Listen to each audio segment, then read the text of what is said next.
여러분 안녕하십니까? 작년 12월 3일 헬기에서 내린 계엄군이 국회에 투입된 직후 여인형 당시 방첩사령관이 4명의 군 판사에 대해 성향 조사를 지시했던 사실이 드러났습니다. 그런데 충격적인 건 이 4명이 해병대 박정훈 대령의 항명 혐의 재판을 맡은 군 판사들이었다는 사실입니다.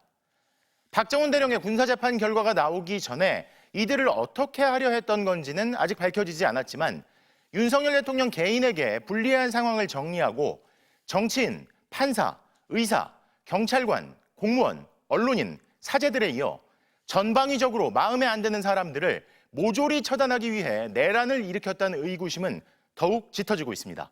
첫 소식 이기주 기자가 보도합니다. 지난해 12월 3일 밤 11시 48분 계엄 포고령이 선포된 지 25분 만에 군 헬기에 탑승한 무장 계엄군이 국회에 투입되기 시작합니다.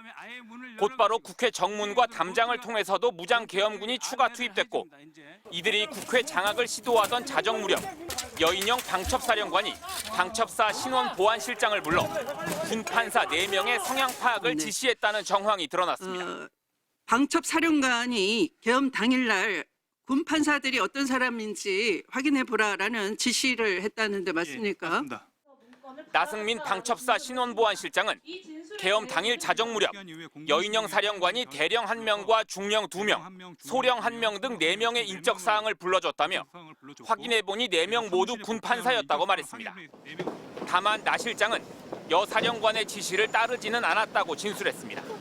상황이 파악이 안 돼. TV를 켰는데 네. 보니까 이제 국회 계엄군들이 들어가 있는 상태였고 상당히 정상적인 상황이 아니기 때문에 중단했습니다. 그런데 알고 보니 이들 4명은 과거 중앙군사법원 소속으로 박정훈 해병대 대령의 항명 혐의 재판을 담당했던 판사들인 것으로 확인됐습니다. 특히 4명 중 1명인 윤모 중령은 영장 담당 판사로 재작년 9월 군검찰이 박정훈 대령에게 청구한 구속영장을 기각한 바 있습니다.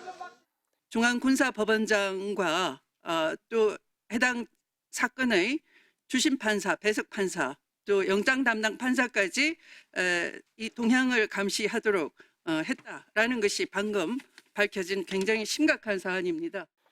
윤석열 대통령은 줄곧 포고령은 집행 가능성이 없었고 계엄이 하루 이상 유지되기 어렵다며 경고성 계엄이었다고 주장해왔습니다. 어차피 이 계엄이라는 게 길어야 하루 이상 유지되기도 어렵고 집행 가능성도 없는 거지만 뭐 그냥 놔둡시다라고 말씀을 드리고 그냥 놔뒀는데 그런데 박정훈 대령의 구속영장을 기각하는 등 눈에 가시였던 군 판사들의 성향 파악까지 지시한 정황이 밝혀지면서 내란 세력이 계엄 성공에 대비해 이들까지 처단 대상에 포함하려 했던 것 아니냐는 관측이 나오고 있습니다.